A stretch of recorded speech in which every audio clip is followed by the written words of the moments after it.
السلام علیکم ورحمۃ اللہ۔ ترجمہ تفسیر القرآن الکریم،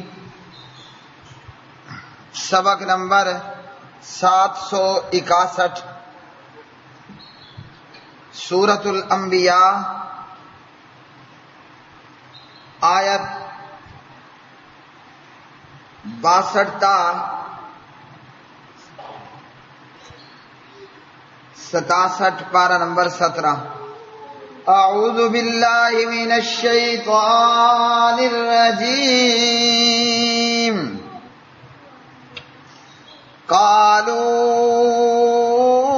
اانت فعلت هذا بآلہتنا یا ابراہیم؟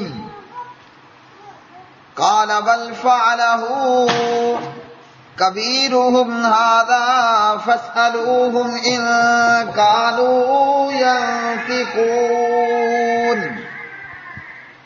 فرجعوا الی انفسہم فقالوا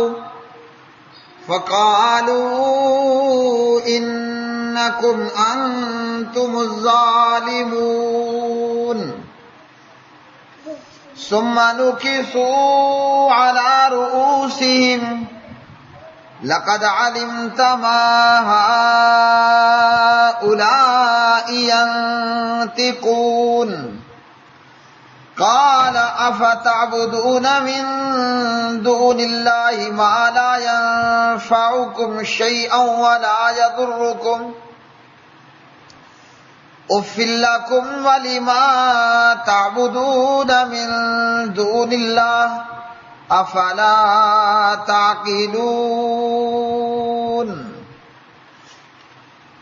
انہوں نے کہا، کیا تو نے ہی ہمارے معبودوں کے ساتھ یہ کیا ہے اے ابراہیم؟ اس نے کہا، بلکہ ان کے اس بڑے نے یہ کیا ہے، سو ان سے پوچھ لو اگر وہ بولتے ہیں۔ تو وہ اپنے دلوں کی طرف لوٹے اور کہنے لگے، یقیناً تم خود ہی ظالم ہو۔ پھر وہ اپنے سروں پر الٹے کر دیے گئے۔ بلا شبہ یقیناً تو جانتا ہے کہ یہ بولتے نہیں۔ کہا، پھر کیا تم اللہ کے سوا اس چیز کی عبادت کرتے ہو جو نہ تمہیں کچھ نفع دیتی ہے اور نہ تمہیں نقصان پہنچاتی ہے؟ اوف ہے تم پر اور ان چیزوں پر جن کی تم اللہ کے سوا عبادت کرتے ہو، تو کیا تم سمجھتے نہیں؟ قالو، انہوں نے کہا، اانت فعلت، کیا تو نے ہی کیا ہے، ھذا یہ، بآلہتنا ہمارے معبودوں کے ساتھ، یا ابراہیم، اے ابراہیم؟ قال، کہا، بلکہ فعلہ یہ کام کیا ہے، کبیرہم ھذا ان کے اس بڑے نے، فاسألوہم لہذا تم پوچھو انہی سے، ان اگر کانوا ہیں وہ ینطقون بولتے۔ فرجعوا تو پھر وہ لوٹے، الی انفسہم اپنے نفسوں کی طرف، فقالوا اور کہا، انکم انتم بلا شبہ تم ہی الظالمون ظالم ہو۔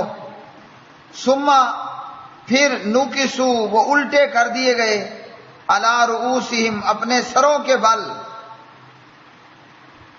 لقد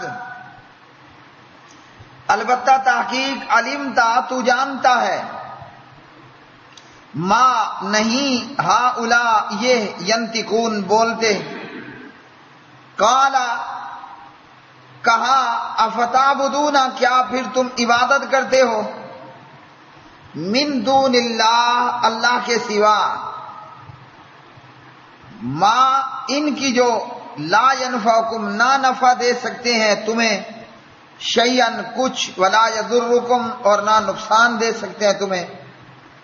افن افسوس ہے، لکم تم پر، ولی ما اور ان کی، اور ان پر جن کی تعبدون تم عبادت کرتے ہو، من دون اللہ اللہ کے سوا، افلا تعقلون، کیا پھر نہیں تم عقل رکھتے؟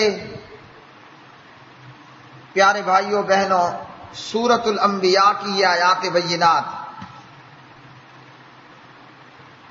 حضرت ابراہیم علیہ السلام نے اپنی قوم کے لوگوں کو، اپنے باپ کو بت پرستی سے، بت پوجا کرنے، صنم پوجا کرنے سے منع کیا۔ وہ باز نہ آئے، نہ سمجھے، تو جناب حضرت ابراہیم خلیل اللہ علیہ السلام نے موقع پا کر ان بتوں اور مجسموں کو ٹکڑے ٹکڑے کر کے ریزہ ریزہ کر دیا۔ جب بتوں کے پجاریوں نے دیکھا کہ ہمارے یہ بت، یہ معبود ٹکڑے ٹکڑے کر دیے گئے، تو کہا کہ یہ جس نے بھی کیا ہے وہ ظالم شخص ہے، ظالموں میں سے ہے۔ بتایا گیا کہ یہ کام ہو سکتا ہے ابراہیم نامی نوجوان نے کیا ہو۔ تو حضرت ابراہیم علیہ السلام سے مجمع عام میں پوچھا جاتا ہے، اے ابراہیم بتا، ہمارے بتوں کو توڑنا، ریزہ ریزہ کرنا، ان کا یہ حشر کیا تو نے کیا ہے؟ اس موقع پر حضرت ابراہیم علیہ السلام نے فرمایا، یہ کام تو بڑے بت نے کیا ہے، ان اپنے بتوں سے ہی پوچھ لو اگر یہ بولتے ہیں۔ جو بت توڑ دیے گئے، ہلاک کر دیے گئے، ان سے پوچھ لو کہ ہاں جی تمہیں کس نے مارا ہے، اور جو بت بچ گیا اس سے پوچھ لو کہ یہ کام کس نے کیا ہے۔ حضرت ابو ہریرہ رضی اللہ تعالی عنہ راوی ہیں، اور صحیح مسلم کی یہ روایت اور صحیح بخاری کی، بخاری میں 3358، مسلم میں 2371 نمبر پر۔ صحیح بخاری اور مسلم یہ وہ کتابیں ہیں کہ اللہ کی کتاب، اللہ کے قرآن کے بعد سب سے زیادہ صحیح، اور ان کی صحت پر امت کا اتفاق ہے۔ اصح الکتب بعد کتاب اللہ، کتاب اللہ قرآن مجید کے بعد سب سے زیادہ صحیح کتابیں وہ بخاری ہے اور مسلم ہے۔ تو بخاری اور مسلم کی متفق علیہ روایت میں امام اعظم، امام کائنات جناب محمد الرسول اللہ صلی اللہ علیہ وسلم فرماتے ہیں، لم یکذب ابراہیم علیہ السلام الا ثلاث کذبات، الا ثلاث کذبات سنتین منہن فی ذات اللہ عز وجل، قولہ انی سقیم وقول بل فعلہ کبیرہم ھذا۔ پیارے نبی فرماتے ہیں ابراہیم علیہ السلام نے 3 دفعہ کے سوا کبھی جھوٹ نہیں کہا۔ ان میں سے 2 اللہ تعالیٰ کی ذات کی خاطر تھے۔ ابراہیم علیہ السلام کا کہنا کہ میں بیمار ہوں، یعنی قوم میلے پر جا رہی تھی تو حضرت ابراہیم علیہ السلام نے خود کو بیمار بتا کر میلے پر نہیں گئے۔ اور دوسری مرتبہ ان کا یہ کہنا کہ جب ان سے پوچھا گیا ہمارے مجسموں اور بتوں کو، معبودوں کو تو نے توڑا ہے، یہ کام تیرا کام ہے، ابراہیم علیہ السلام نے فرمایا بلکہ یہ کام تو بڑے بت کا ہے جو بچ گیا ہے، جس کو توڑا ابراہیم علیہ السلام نے توڑا نہیں۔ اور اسی طرح ایک دفعہ حضرت ابراہیم علیہ السلام اپنی بیوی حضرت سارہ کے ساتھ علیہم السلام سفر میں تھے کہ ایک بستی کے پاس آئے، اور وہاں پر موجود ایک جابر آدمی جس کے ساتھ حسین و جمیل عورت ہوتی تو یہ شخص اسے اپنے قبضے میں لینے کی کوشش کرتا۔ تو ابراہیم علیہ السلام سے پوچھا گیا کہ یہ آپ کے ساتھ موجود خاتون کون ہے؟ تو جناب ابراہیم نے جواب دیا کہ یہ میری بہن ہے، حالانکہ وہ حضرت ابراہیم علیہ السلام کی بیوی تھیں، حضرت سارہ علیہ السلام۔ اور ابراہیم علیہ السلام نے بہن کہنے کی وجہ بھی اس میں بتا دی.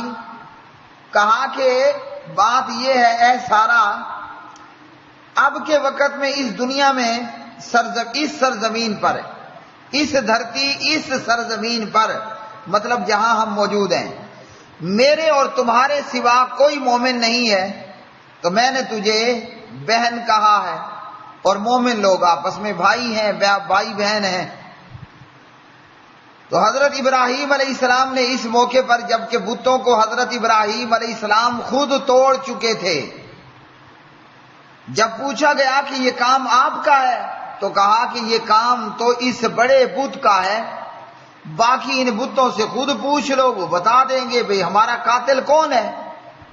جو بت توڑ دیے گئے، جو بت بچہ کھڑا ہے، ان سے پوچھ لو ان کا مرڈر کس نے کیا، ان کو کس نے ریزہ ریزہ کیا. تو جو بھی قاتل ہوگا تمہارے یہ خدا، بریکٹ میں جھوٹے خدا، یہ خود ہی بتا دیں گے میاں ہمارا قاتل فلاں ہے.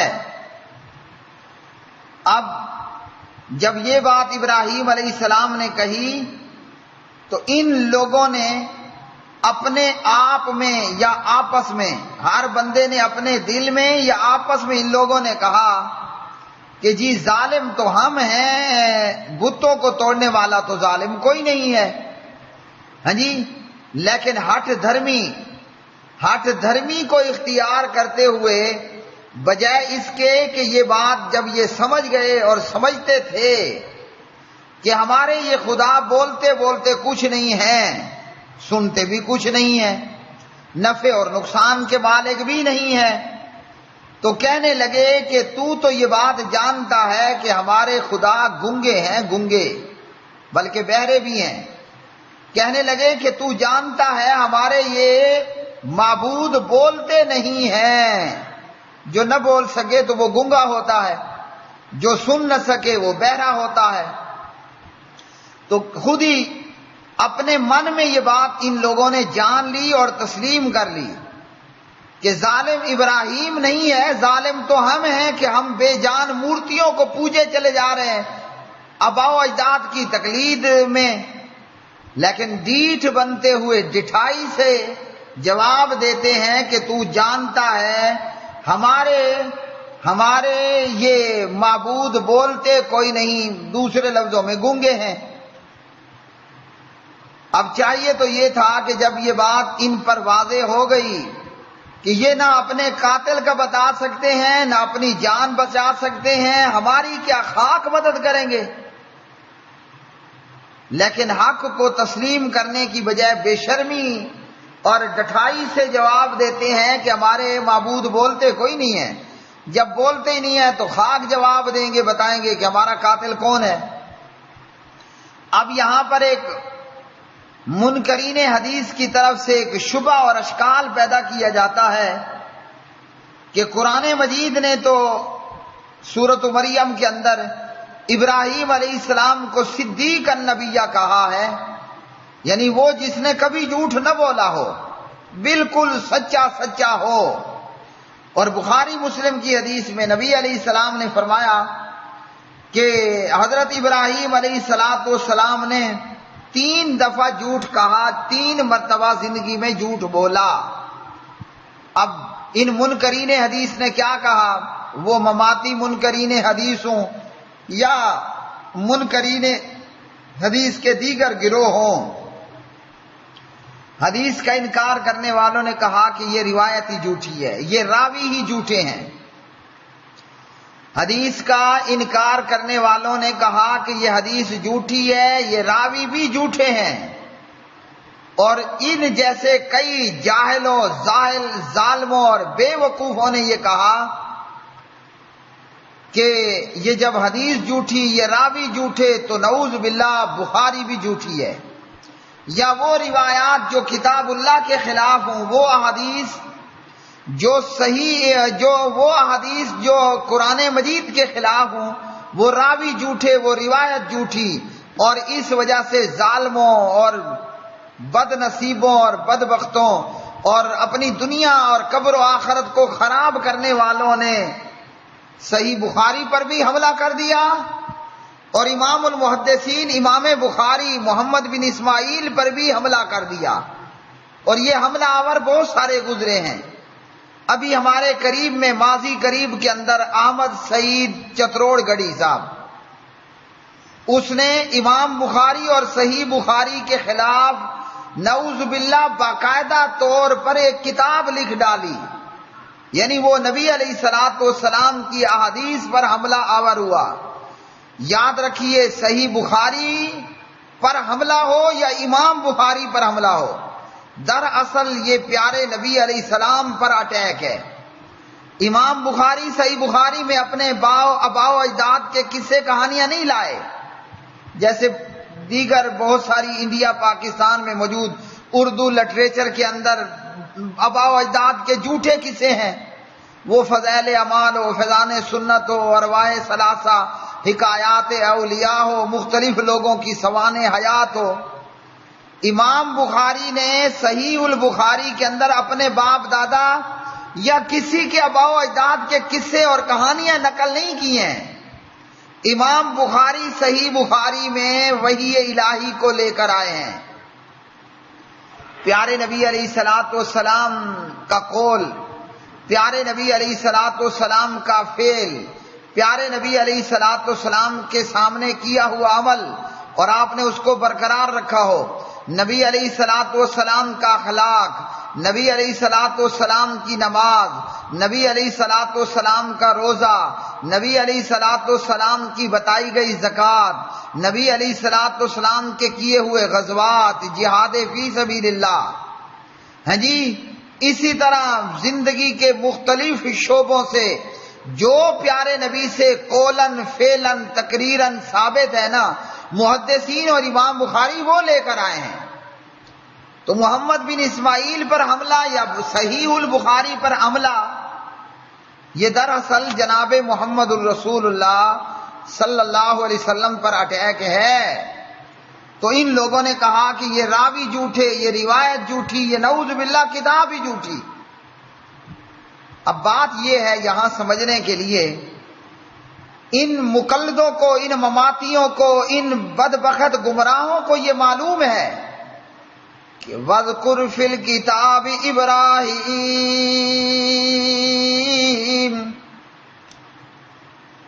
وَاذْكُرْ فِي الْكِتَابِ إِبْرَاهِيمَ إِنَّهُ كَانَ صِدِّيقًا نَبِيًّا، کہ اللہ نے سورۃ مریم کے اندر یہ آیت بھی بیان کی ہے، تو کیا اس آیت کو جناب محمد الرسول اللہ صلی اللہ علیہ وسلم نہیں جانتے تھے؟ یہ سورۃ مریم کی 41 نمبر آیت، وَاذْكُرْ فِي الْكِتَابِ إِبْرَاهِيمَ إِنَّهُ كَانَ صِدِّيقًا نَبِيًّا، اور ذکر کیجئے کتاب میں ابراہیم کا، بے شک وہ تھا نہایت سچا نبی۔ مقلدوں اور گمراہوں، تمہیں یہ مماتیوں اور مقلدوں، تمہیں یہ آیت معلوم ہے، اور جس پیغمبر پر یہ قرآن نازل ہوا کیا وہ سورۃ مریم کی آیت 41 سے واقف نہیں تھا؟ اب جو ایسا کہے اسے ہم کیا فتویٰ لگائیں گے، آپ خود لگا لینا۔ جواب یہ ہے کہ نبی علیہ السلام کو آیت سورۃ مریم کی آیت 41 معلوم تھی، مگر نبی فرما رہے ہیں لم یکذب ابراہیم علیہ الصلوۃ والسلام الا ثلاث کذبات، ابراہیم علیہ الصلوۃ والسلام نے 3 دفعہ جھوٹ کہا۔ تو جو بات اللہ کے نبی سے صحیح سند کے ساتھ ثابت ہو نا، اسے تسلیم کرنا ہوتا ہے، اس پر آئیں بائیں نہیں کرنا ہوتا۔ اب بعض جاہلوں نے کہا کہ سند تو صحیح ہے اور متن ٹھیک نہیں ہے۔ بھائی روایت سندن بھی درست ہے اور متن سے بھی درست ہے، سی حدیث ہے، اپنے متن کے ساتھ بھی اور اپنی سند کے ساتھ بھی۔ خرابی ہے تو مقلدوں اور مماتیوں کی فطور، ان کی عقل میں فطور ہے اور خرابی ہے۔ اب قرآن مجید نے کیا فرمایا؟ انما حرم علیکم المیتۃ، انما حرم علیکم المیتۃ والدم ولحم الخنزیر۔ اس آیت میں اللہ نے مردار کو حرام کیا، ہاں جی، اس آیت میں اللہ نے خون کو حرام کیا، اس آیت میں اللہ نے خنزیر کو بھی حرام کیا، ہے نا؟ مگر نبی علیہ الصلوۃ والسلام تو فرماتے ہیں احلت لنا میتتان، حلال کر دیے گئے ہمارے لیے دو مردار، ودمان اور دو خون۔ قرآن تو کہتا ہے انما حرم علیکم المیتۃ والدم ولحم الخنزیر، اور نبی علیہ السلام فرما رہے ہیں کہ دو مردار حلال اور دو خون حلال ہے۔ جن ظالموں نے صحیح بخاری کی یہ آیت سورۃ ابراہیم کی آیت 41 کو لے کر اس روایت اور راویوں کو جھوٹا کہا، آپ ان ظالموں کو ٹڈی کھلائیں، مچھلی کھلائیں، بڑے شوق سے کھاتے ہیں، ہے نا؟ کوئی مماتی ہے، کوئی مقلد ہے، کوئی منکرین حدیث کوئی بھی ہے،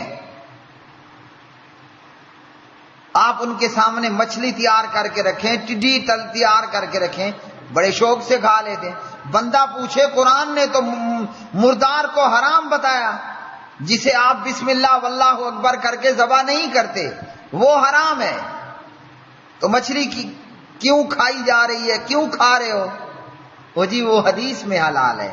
تو بھائی قرآن میں ہے ابراہیم علیہ السلام نہایت سچے تھے، اور حدیث میں ہے کہ نبی علیہ السلام نے فرمایا الا ثلاث کذبات، ابراہیم علیہ السلام نے 3 مرتبہ جھوٹ کہا، اور یہ جھوٹ بھی تعریضاً تھا، یہ جھوٹ بھی تعریضاً تھا، ایسے لفظ استعمال کرنا کہ میری مراد کچھ اور ہے، سمجھنے والا کچھ اور سمجھ لے، میری مراد کچھ اور ہے، سمجھنے والا کچھ اور سمجھ لے۔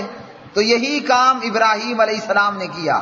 اب کلمہ پڑھنے والے آپس میں بھائی بہن ہیں کہ نہیں ہیں؟ ہے نا؟ انما المؤمنون اخوہ، کلمہ پڑھنے والے آپس میں بہن بھائی ہیں۔ تو اس سرزمین پر ابراہیم اور حضرت سارہ علیہ السلام کے علاوہ کوئی نہیں تھا، تو کہا کہ یہ میری بہن ہے، اور خود ابراہیم علیہ السلام نے اس کی منطق وہ بھی بتا دی اور عرض کر دی۔ اور بتوں کو توڑنے کا معاملہ تو کہا کہ ان کے بڑے سے پوچھو، یہ کام اسی کا کیا ہے۔ کیا بتانا مقصود تھا کہ اگر مرے ہوئے بتا دیں، جو بت توڑ دیے ان سے پوچھ لو، جو بچا کھڑا ہے اس سے پوچھ لو اگر وہ تمہیں بتا دے۔ لیکن مشرکوں نے صاف طور پر کہہ دیا بھائی ہمارے معبود تو گونگے ہیں، تو جانتا ہے کہ یہ بولتے کوئی نہیں ہے۔ مسئلہ یہ ہے بھائیوں اور بہنوں، جو چیز اللہ کے قرآن میں آ گئی ہم نے وہ بھی ماننی ہے، جو صحیح حدیث میں آ گئی وہ بھی ماننی ہے، جو اللہ کے قرآن میں ہو وہ بھی ماننا ہے، جو صحیح حدیث میں ہو وہ بھی ماننا ہے۔ قرآن کا انکار کیا تو گیا، اور صحیح حدیث کا انکار کیا تب بھی غرق ہوا۔ ایمان ہونا چاہیے صدیق اکبر کی طرح رضی اللہ تعالیٰ عنہ، جو اللہ کے قرآن میں آیا وہ مان لیا، جو پیغمبر نے بتایا وہ مان لیا۔ یہ ایمان نہیں ہے کہ آئیں بائیں کرنا شروع کر دیا۔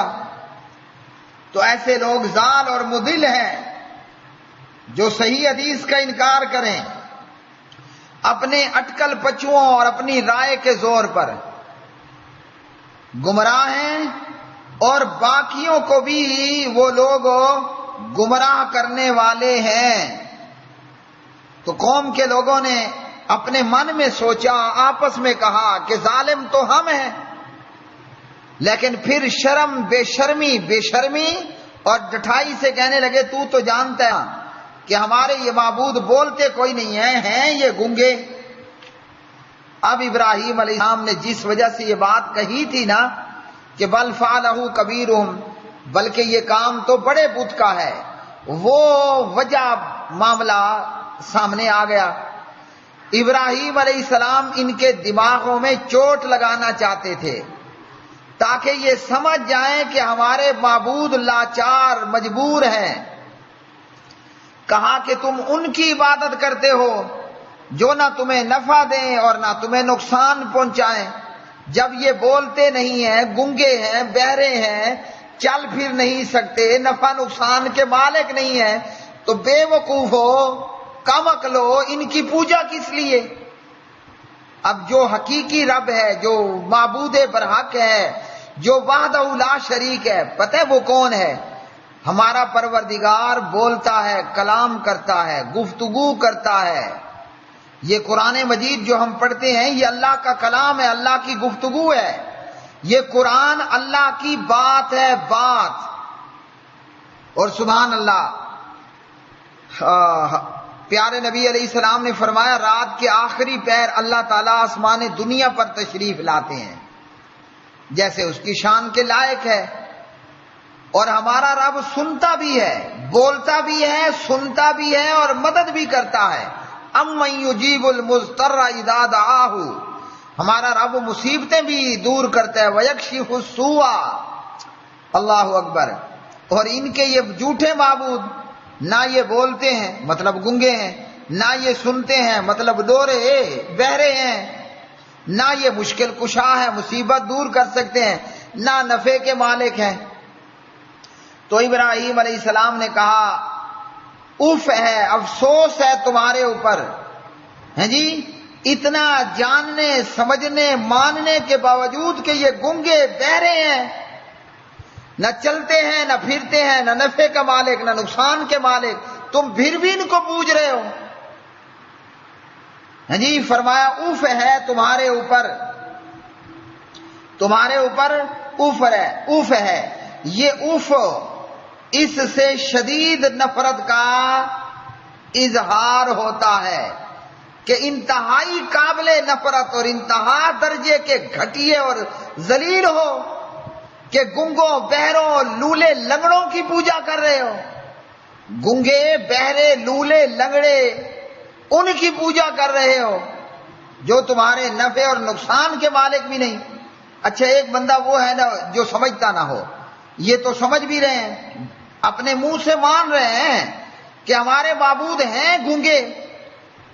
جب گنگے ہیں تو گنگوں کی پوجا کر رہے ہو، بہروں ڈوروں کی پوجا کر رہے ہو، وہ جو تمہیں نہ نقصان دے نہ تمہیں نفع پہنچائے، تم ان کی پوجا کر رہے ہو۔ جب سب کچھ سمجھ لینے کے بعد پھر بھی ابے امے کی، ابا اماں کی، ابا و اجداد کی تقلید اور ان کی پوجا، تو تم ہو ہی گھٹیا، ہو ہی انتہائی قابل نفرت۔ اور فرمایا تم پر بھی اوف ہے اور تمہارے ان جھوٹے معبودوں پر بھی، تم بھی قابل نفرت ہو اور تمہارے یہ جھوٹے معبود بھی قابل نفرت ہیں۔ پیارے بھائیو، یہ ہونا چاہیے ایمان۔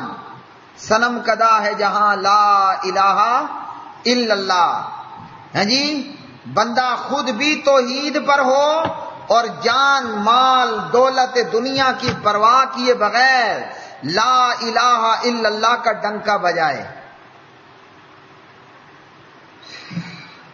اللہ تعالی ہمیں توحید پر زندگی عطا فرمائے اور لا الہ الا اللہ پر ہماری موت ہو، اور اس زندگی اور موت کے بیچ کا جو وقفہ ہے ہم لا الہ الا اللہ کی صدا لگاتے رہیں۔ اللہ تعالی ہمیں بھی لشکر ابراہیم میں شامل کرے۔ وآخر دعوانا ان الحمد للہ رب العالمین۔